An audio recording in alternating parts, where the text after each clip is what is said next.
So now we are 3 days into the league, and I wanted to share some updates on the build.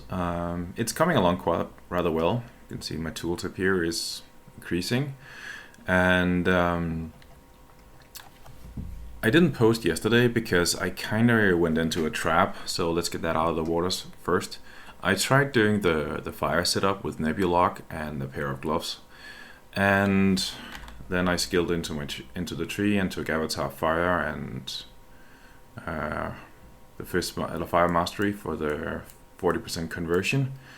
And despite getting Empress Vigilance and Seething Fury, my tooltip from using Precise Technique and a Rare Shield from day one, it increased like 50% more damage overall.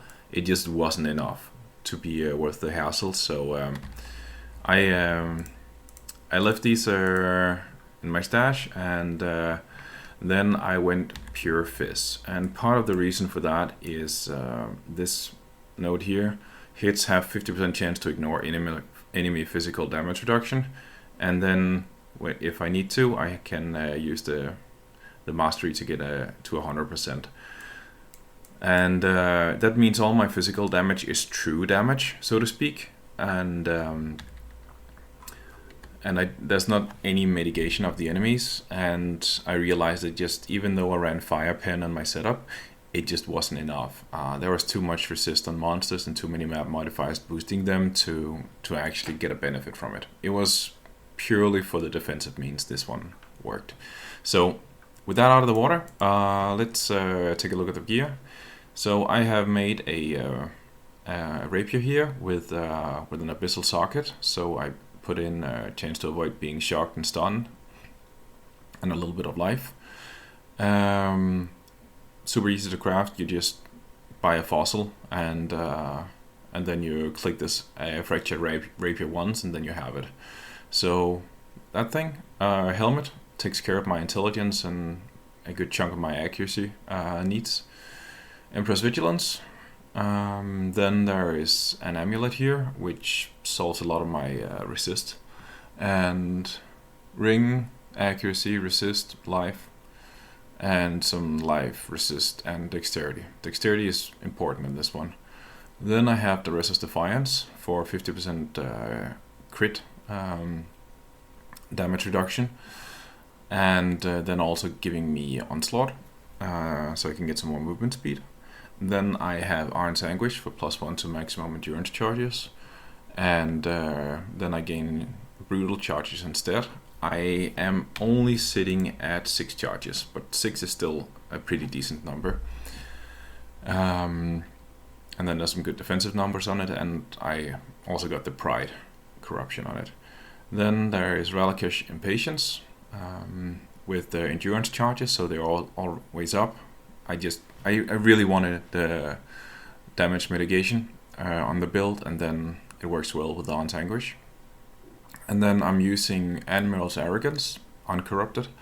There's no need for corruption on this build, with a +3 to level of all melee skill gems. And because it gives me so much rage, then it gave me back a lot of passive points, so I didn't have to keep investing into the rage wheel here in order to get maximum. So that's the basic setup here. Then if we look at the links, I have Blood Rage, I have Enduring Cry. This is for boss fights, so I get brutal charges for that. Then I have Shield Charge linked with Fortify support, Life Tap, and faster attacks. Cast when damage taken, Molten Shell, Life Tap, so it doesn't drain my mana. I only have 135, and it costs 48 each time I want to cast it. Haste, I don't use it, it's just to level it up. Blood and Sand, Precision, and Pride. Then there's Sleep Slam, Mark and Hit support, Life Tap, and Assassin's Mark, because again, things cost a lot of mana. Then Shield Crush, a level 21 20 gem. So when I get +3 from Admiral's Arrogance, I get it to level 24, which is a benchmark. You can see there's 10 to 15 added physical damage per 15 armor or evasion rating. If I unequip it, and you see it here, it's only 8 to 12. So this is a huge chunk of damage, and a little bit of extra radius. You can see it's 0.8 now, and here's only 0.7. Then there is multi-strike, and they're only level 18 right now, so it's because I was a little late quality my gems up. Fortify, melee fizz, polarize, and brutality. Oh, I need to make this one 20 quality. But that's the setup. If we look at the tree here, then I have a really nice lethal pride. I picked it up for 1 divine, which was quite a bargain. But maximum life, crit multi, crit chance, fire res, fizz damage, crit chance, strength, and crit chance. So that's a lot of value on this one. Let's see if I'm at 619. If I remove it, that's a lot of damage for 1 investment into it. Then this one here, it's I can get the 10% more max fizz damage for a better number here, but I really like the true damage of physical, so I have a 100% chance to ignore any reduction. So whenever enemies have endurance charges, armor, whatever, fizz damage reduction, it's just doesn't matter. So I can just negate those map modifiers here. Just avoid being shocked and stunned. Same here, and a little bit of life. And then I have, it's not here, where is it? Here, Storm Shroud. So it gives me modifiers to avoid being shocked applied to all elemental ailments. And just showing this over here, this is my mana leech. So if we check here the character, you can see I am at over 100% chance to avoid elemental ailments. I have crit damage reduction at 50. I have stun avoidance above 100%, so I'm stun immune. Got some decent block. I could maybe, whenever I free up a point, maybe I'll skill Versatile Combatant, but I'm not sure about it. Then I'm at 100% chance to suppress spell damage, and I have the 53% damage reduction from spells. Then armor, pretty good number. Evasion, not so much, but I have this little guy over here with grace and haste, so I'm getting really quick when I'm running around. And oh, I should get it a better quiver, but there's a little tech here. Because I'm using Cospress Will in here, it is only because of the extra curse, and it applies Poacher's Mark, which counters my Assassin's Mark, so we are battling a little back and forth who gets to put the mark on things. But these gloves curse with vulnerability and hit, so whenever this mercenary hits something, it applies the vulnerability aura, and because there's a +1 to curse limit, it actually stays, and I can also have my Assassin's Mark onto it.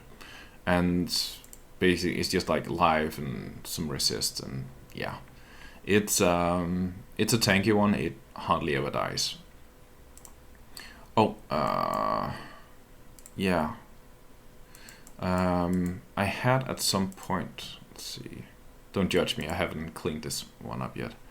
Let's see, is it here? No, I forgot where it was. I was farming Abyss for some days, and if you get one of these with, let's see, Intimidate, you can put in a Murderous Eye Jewel, and then you'll get Intimidate on hit, and you can use that with the Mercenary. Just a little trick. But let's go into the PoB, so you can get some numbers. I have, oh, by the way, this is a big thing here. I dropped this one, a Rune Graft of the Sinistral, which gives 10% more attack speed with offhand, and Shield Crush is purely offhand, so, I mean, check this one out, 10% more attack speed, so good. PoB doesn't show this, so I have still slotted in, so the passive points fit, but that's it overall. Also, I forgot to say that I have an Unnatural Instincts up here, and Seething Fury here. If we look at the damage, it's getting pretty good right now. It's with 2 overlapping waves, and I have this one 10% more attack speed. That's from the Rune Graft. So if I remove it, you can see I'm going down to 14.4, and it is with Rage. I get it so quickly with the gloves.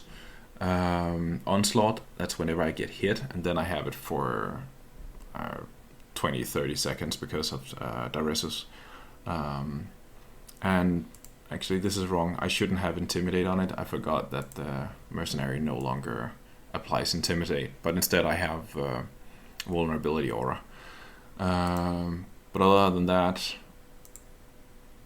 this is the brutal charges, so it's pretty close to 40% more when I put them on, and I have means to do it. So this is the build right now, and it's coming along pretty well. And I have prepared a little map showcase, which I will be transitioning over to now. But thanks for watching, and have a good one.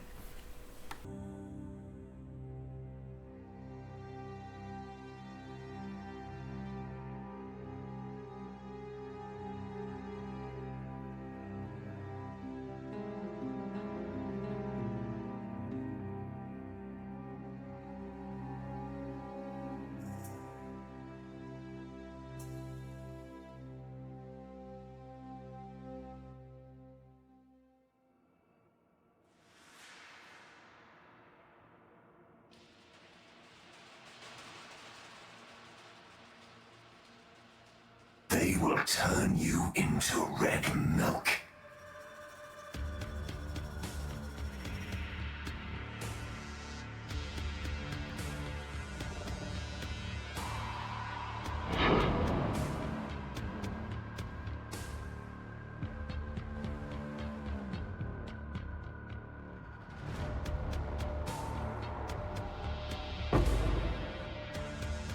Lining up the shots.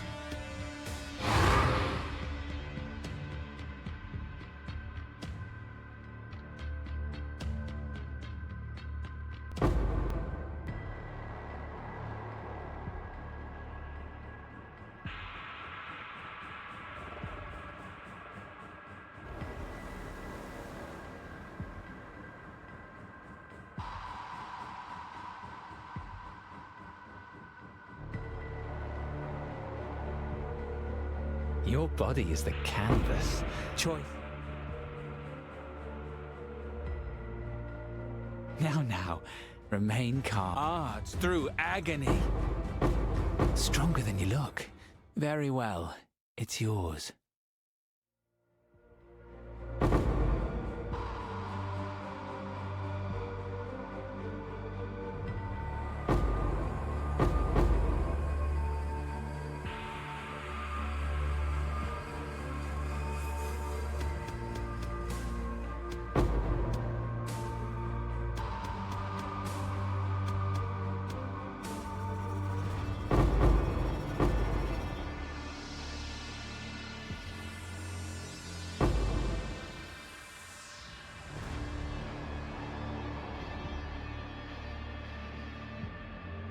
Last thing you'll ever see.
Last thing you'll ever see.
This way, exile. Put down the spawn.